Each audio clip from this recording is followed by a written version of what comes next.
I'm Connie Smith. Everyone loves the Beatles. Thanks to the interactive video game Beatles Rock Band, the 60s musical icons are bigger than ever.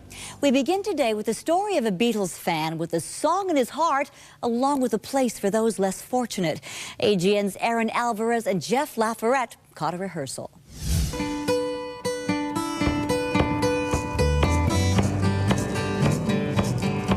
Christopher Claus grew up in a house filled with music, Beatles music that is, so it's no coincidence that he developed his own career as a singer-songwriter influenced by his favorite band. I saw the movie Help on TV and I thought, this is great. I'd found my calling. Christopher spent a decade teaching music in high school, but 7 years ago pursued another passion and became a lay pastor for an inner-city church.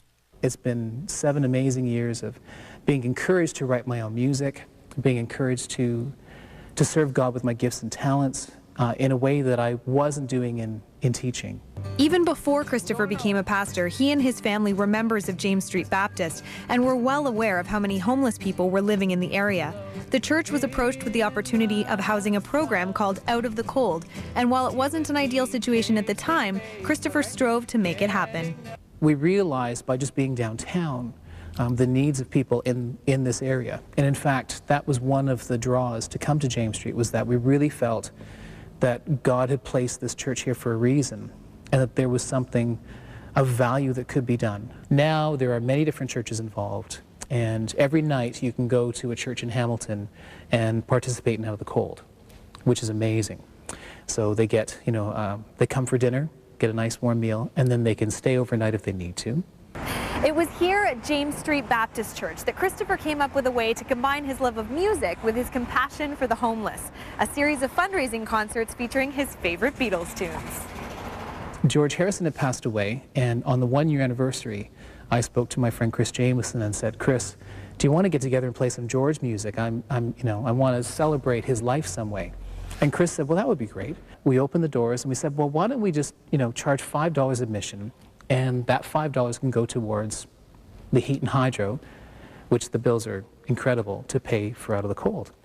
So with the help of some of Canada's finest musicians, including concert co-producer Chris Jameson, Christopher has raised over $17,000 to date to help the homeless of his community.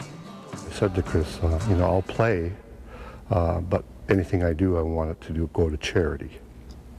It also fits my spiritual walk too, because I believe, very much that we're here for a reason. God put us on this planet for a reason.